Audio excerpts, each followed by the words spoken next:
जय जय राम, राम सिया राम, जय जय राम।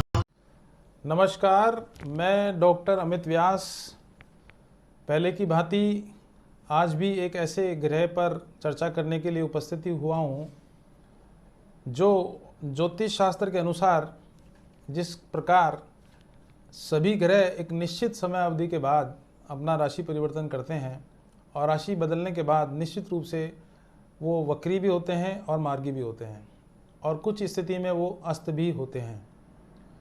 लेकिन किसी ग्रह का वक्री होना और मार्गी होना निश्चित रूप से उस संबंधित ग्रह की प्रभावशीलता को प्रत्यक्ष और अप्रत्यक्ष दोनों ही प्रकार से प्रभावित करने की स्थिति में होता है।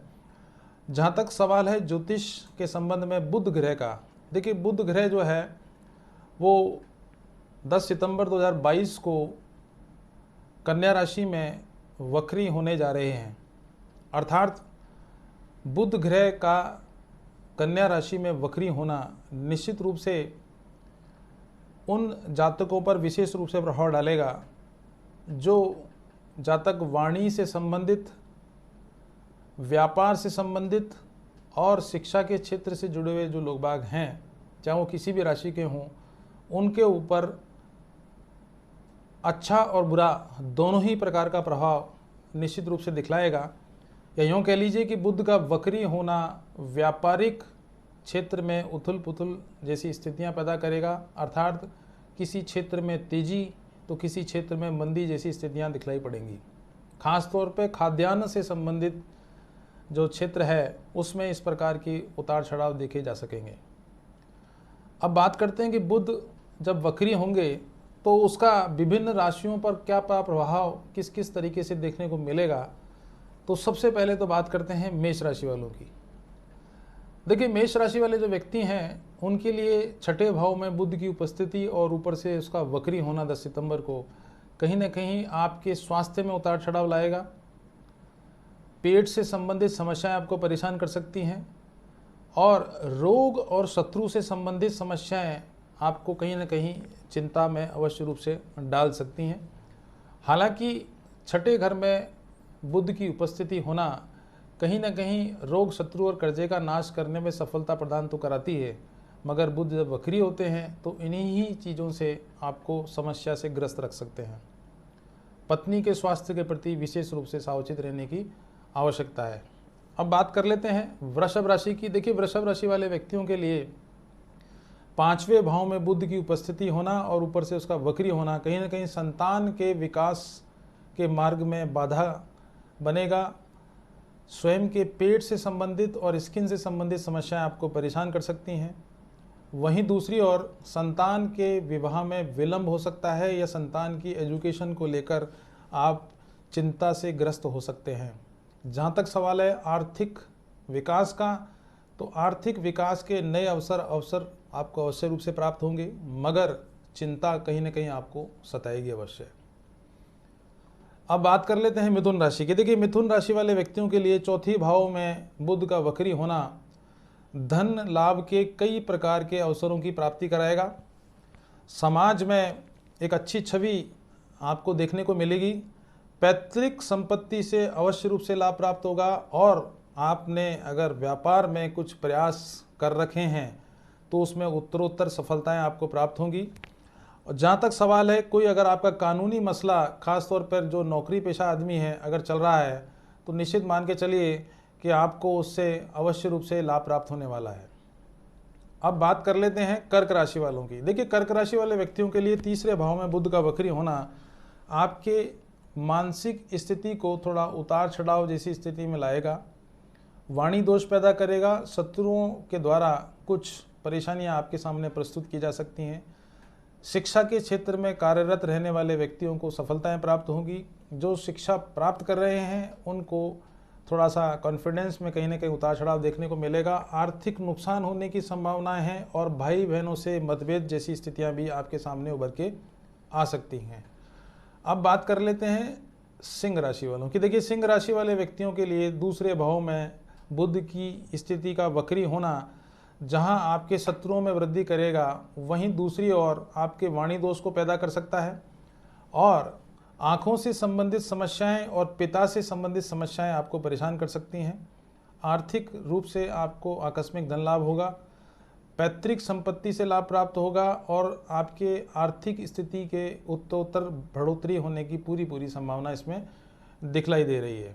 बात कर लेते हैं अब कन्या राशि वालों की। देखिए, कन्या राशि वाले व्यक्तियों के लिए बुध का वक्री होना निश्चित रूप से आपके लिए आपके स्वभाव में, आपके कॉन्फिडेंस में एक सकारात्मक बदलाव देखने को मिलेगा। कार्यक्षेत्र में आपको अनुकूल सफलताएं प्राप्त होगी, चाहे वो नौकरी के क्षेत्र की बात हो या नौकरी में संलिप्त हो, दोनों ही केस में आपको लाभ प्राप्त होगा। व्यापार से जुड़े हुए लोगों को कुछ ऐसा मुनाफा प्राप्त होगा जिसके बारे में वो शायद अपेक्षाएं नहीं कर रहे थे, अर्थात ऐसे अवसरों से लाभ प्राप्त होगा जिनसे आपके कॉन्फिडेंस में उत्तरोत्तर वृद्धि देखने को मिलेगी और समाज में कहीं ना कहीं आपकी छवि भी निश्चित रूप से आपको लाभ प्रदान करने वाली स्थिति में रहेगी।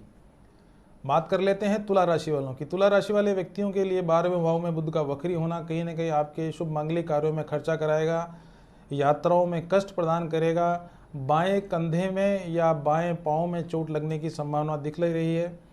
संतान की तरफ से आपको मानसिक समस्याओं का सामना करना पड़ सकता है। पत्नी के स्वास्थ्य में उतार चढ़ाव निश्चित रूप से देखने को मिलेगा, लेकिन आर्थिक लाभ के अवसरों की उत्तरोत्तर वृद्धि भी इसमें दिखलाई पड़ रही है। बात कर लेते हैं वृश्चिक राशि वालों की। देखिए, वृश्चिक राशि वाले व्यक्तियों के लिए एकादश भाव में बुध की उपस्थिति होना निश्चित रूप से आपको अधिक से अधिक लाभ प्राप्त कराएगी, अवसरों की उत्तरोत्तर वृद्धि देखने को मिलेगी। वहीं दूसरी ओर आपके जो मानसिक तनाव चल रहे थे उसमें छुटकारा मिलेगा। नौकरी पेशा वाले व्यक्तियों को नई नौकरी प्राप्त होने के योग बन रहे हैं या उनको पदोन्नति होने के काफ़ी प्रबल योग देखे जा रहे हैं और आर्थिक लाभ के भी शुभ अवसर आपको निश्चित रूप से देखने को मिलेंगे। अब बात कर लेते हैं धनु राशि वालों की। देखिए, धनु राशि वाले व्यक्तियों के लिए 10वें भाव में बुध का वक्री होना आपकी वाणी में मधुरता लाएगा, आपके कर्म क्षेत्र में उत्तरोत्तर वृद्धि करेगा, आपके व्यापारिक संबंधों में बढ़ोतरी होगी और अगर आप नौकरी पेशा हैं तो आपके उच्च वर्ग के व्यक्तियों से संपर्क स्थापित होंगे। राजकीय पक्ष से आपको आर्थिक लाभ की प्राप्ति होगी और मान सम्मान भी प्राप्त हो सकता है। और अब बात कर लेते हैं मकर राशि वालों की। देखिए, मकर राशि वालों के व्यक्तियों के लिए बुध का वक्री होना निश्चित रूप से उनके भाग्य उदय करने में सफलता प्राप्त कराएगा। कानूनी मसले अगर आपके चल रहे हैं तो उसमें आपको सफलताएं प्राप्त कराएगा। फैसला आपके पक्ष में ही निश्चित रूप से होगा। अगर आप आर्थिक मुकदमे से जुड़ाव रख रखे हैं या उसमें कहीं समस्याएं आ रही हैं तो उसमें आपको चमत्कारिक सफलता भी अवश्य रूप से देखने को मिलेगी। घर परिवार में सुख समृद्धि जैसी स्थितियां भी उभर के आएंगी। धार्मिक अनुष्ठानों में भाग लेने जैसे योग बनते हैं। विदेश यात्राओं के लाभ मिलेगा। विदेश यात्राओं के योग भी आपकी कुंडली में स्पष्ट रूप से दिखलाई पड़ रहे हैं। बात कर लेते हैं कुंभ राशि की। देखिए, कुंभ राशि वाले व्यक्तियों की शनि की 7.5 का चलना और इधर बुध का वक्री होना निश्चित रूप से कहीं ना कहीं आपके लिए मानसिक परेशानियां बढ़ाएगा। आकस्मिक चोट लगने के योग बनते हैं, आकस्मिक दुर्घटना होने के योग बन रहे हैं और कोई आर्थिक नुकसान भी आपको अवश्य रूप से हो सकता है। अड़ोसी पड़ोसियों से मधुर संबंधों में गिरावट देखने को मिलेगी। भाई बहनों से संबंधों में भी गिरावट देखने को मिल सकती है। वहीं दूसरी ओर आकस्मिक धन लाभ होने के साथ साथ में कोई सट्टा जुए से संबंधित इनकम भी आपकी कुंडली में दिखलाई पड़ रही है। और अगर आप कोई नया व्यापार प्रारंभ करने जा रहे हैं तो निश्चित रूप से आपको इससे दूरी बनाए रखनी आवश्यक है। 2 अक्टूबर के बाद में आप इसके लिए प्रयास कर सकते हैं। और आखिर में बात कर लेते हैं अपन मीन राशि की। देखिए, मीन राशि वाले व्यक्तियों के लिए बुध का कहीं न कहीं वक्री होना आपके लिए और आपकी संतान के लिए लाभदायक तो सिद्ध होगा ही, मगर चिंता का विषय आपके लिए बन सकता है। विवादों से दूर रहने की आवश्यकता है। बेवजह किसी प्रकार का निर्णय या लॉन्ग टर्म इन्वेस्टमेंट को लेकर कोई बातचीत आप अपने जीवन में नहीं करें, अन्यथा नुकसान आपको भुगतना पड़ सकता है। नई गाड़ी खरीदने के या नया मकान खरीदने के प्रबल योग बुध के वक्री होने की वजह से आपको प्राप्त होंगे, मगर पिता के स्वास्थ्य को लेकर या उनकी संपत्ति को लेकर आपके जीवन में कुछ उतार चढ़ाव देखने को मिलेंगे। ये तो बात की कि बुध चूँकि वाणी, बुद्धि, विवेक और चातुर्य के कारक ग्रह हैं और उसका वक्री होना कन्या ही राशि में, तो कहीं ना कहीं व्यापार में उतार चढ़ाव देखने को तो मिलेंगे ही और हमारे जीवन में भी किस प्रकार के प्रभाव देखने को मिल सकते हैं के बारे में चर्चा की। अगर आपकी कुंडली में बुध का शुभ स्थिति नहीं है जिसकी वजह से आप निर्णय लेने में असक्षम महसूस करते हैं, मानसिक तनाव रहता है, अवसाद जैसी स्थितियां हैं, स्किन डिजीज़ की प्रॉब्लम रहती है या लो बीपी रहता है, तो ऐसे व्यक्तियों को 4.25 या 5.25 रत्ती का पन्ना सोने में बनवाकर कनिष्ठिका उंगली में धारित करना आवश्यक है। प्रतिदिन गणेश चालीसा का पाठ करें, बुधवार का व्रत कर सकते हैं, और साथ ही जिन लोगों की कुंडली में बुध का प्रभाव सुप्रभाव देने वाला है, तो ऐसे व्यक्तियों को तो पन्ना पहनना ही है, साथ में उन्हें 6.25 या 7.25 रत्ती का ओपल चांदी में बनवाकर तर्जनी उंगली में अथवा मध्यमा उंगली में धारित किया जा सकता है। और हर बुधवार को गणेश जी के मंदिर में जाकर गणेश जी के सम्मुख 2 लड्डू और दूर्वा अवश्य रूप से चढ़ाएं, आपको चमत्कारिक लाभ अवश्य रूप से प्राप्त होंगे। आज के लिए तो इतना ही पर्याप्त है। नमस्कार।